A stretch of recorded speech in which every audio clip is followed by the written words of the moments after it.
দেখুন, আমার যে বিজেপি সরকার পশ্চিমবাংলায় মানুষের রায়ে নির্বাচিত হয়েছে, তাদের বিরুদ্ধে আমার কোনো বক্তব্য নেই। কিন্তু আমরা দীর্ঘ 17তম বিধানসভায় যে বিজেপি বিরোধী আসনে ছিল, যে শাসক দল মমতা বন্দ্যোপাধ্যায়ের নেতৃত্বে এখানে শাসকের নামে দলতান্ত্রিক এবং প্রশাসনিক ব্যবহার করে যে সমস্ত ক্রিমিনালদের প্রশ্রয় দিত,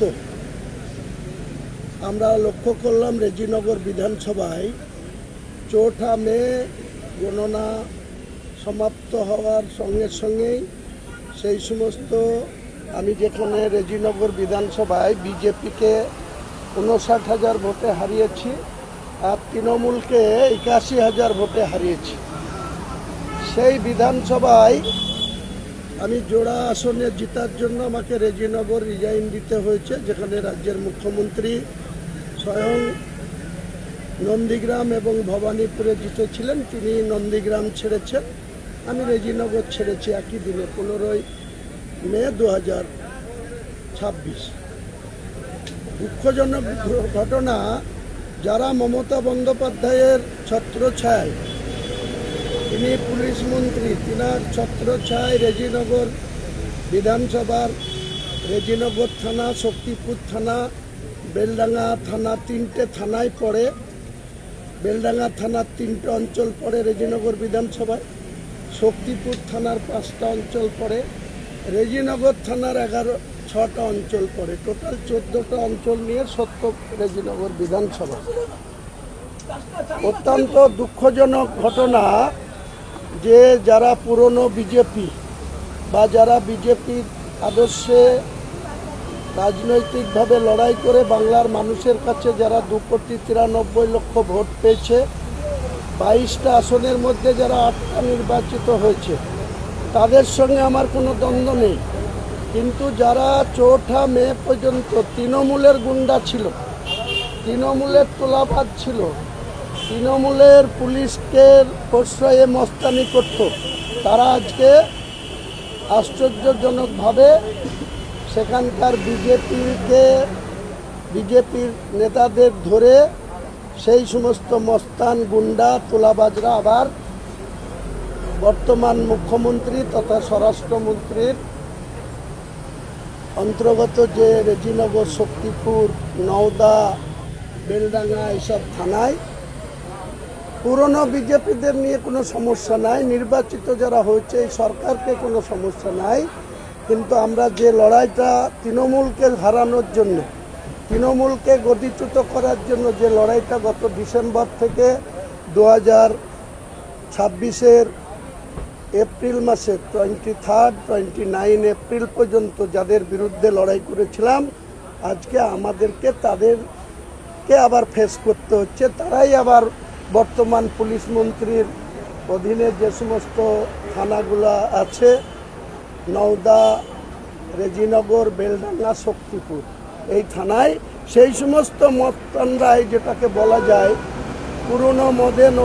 পুরনো বোতলে নতুন মদ, সেরকম সেই সমস্ত তৃণমূলের গুন্ডা, বদমাইশ, তোলাবাজ, তারা বর্তমান পুলিশ মন্ত্রীর ছত্রছায়ায় আমাদেরকে নোংরাভাবে অ্যাটাক করছে, নোংরাভাবে আমাদের রাজনৈতিক বিরোধিতা আছে, থাকবে। রাজনৈতিকভাবে সেখানে বাই ইলেকশন হবে, নন্দীগ্রাম হবে, রেজিনগর হবে, সেখানে বিজেপি তাদের প্রার্থী দেবে, লড়াই হবে, সেটা নিয়ে কোনো সমস্যা নাই। কিন্তু যে সমস্ত গুন্ডারা মমতা ব্যানার্জির ছত্রছায়া থেকে আমাদেরকে আক্রমণ করত, আমাদের সঙ্গে নোংরামি করত, তারাই আজকে শুভেন্দুবাবুর ছত্রছায়ার পুলিশের প্রশ্রয় পাচ্ছে। এটাই গণতন্ত্রে অত্যন্ত বিপজ্জনক।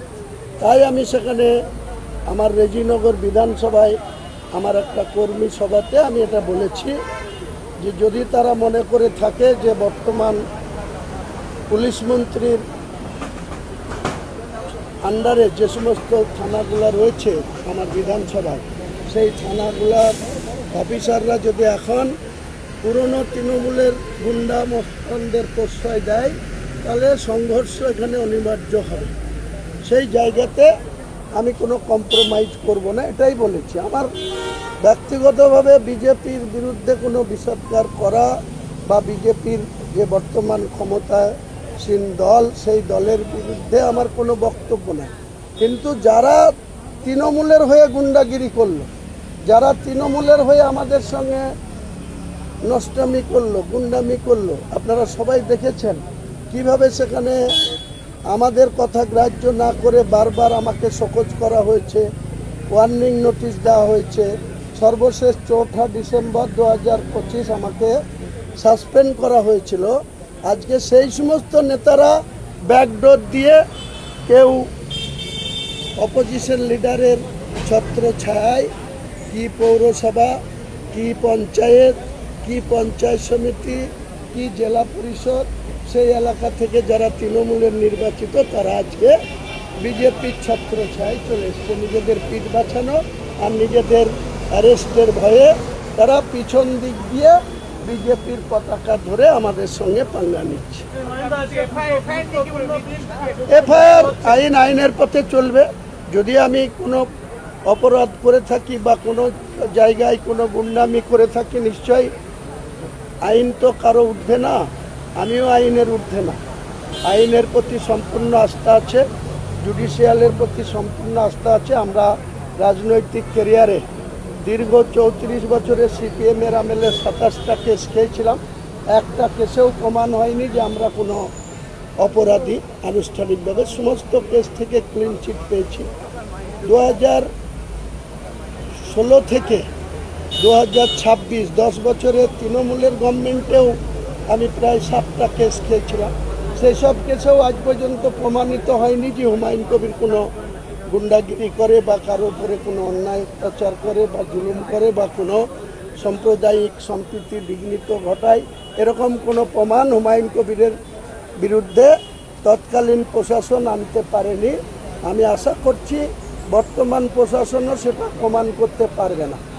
কিন্তু আপনার বক্তব্য নিয়ে বিজেপির নেতারা এবং হিন্দুত্ববাদী সংগঠনের নেতারা বলছেন যে একজন মুসলিম আইডেন্টিফাই করা হচ্ছে, আপনি একজন মুসলিম নেতা হিসাবে, মুসলিম বিধায়ক হিসাবে এই ধরনের উস্কানিমূলক বক্তব্য রাখছেন এবং মুসলিম সমাজের একটা অংশ বলছেন যে আপনি এইভাবে যে মুসলিমদের নিয়ে রাতে করতে নামবো বলে মুসলিম সমাজকেই কলঙ্কিত করছেন, মুসলিম সম্প্রদায়ের একটা শ্রেণীও বলছেন। যেসব মুসলিম সমাজের লোকরা আপনাকে বলেছে তার কাছে আমার প্রশ্ন, যখন দিলীপ ঘোষ রাজ্যের মন্ত্রিসভার সদস্য তিনি যখন বলেন যে মুসলমানদের নামাজ পড়তে গেলে মুসলিম কান্ট্রিতে যেতে হবে ভারতবর্ষে, তখন এই সব তথাকথিত মুসলিমরা আপনার কাছে কোনো রিয়াকশন দেয় কি বা দেওয়ার মতো ক্ষমতা রাখে কি?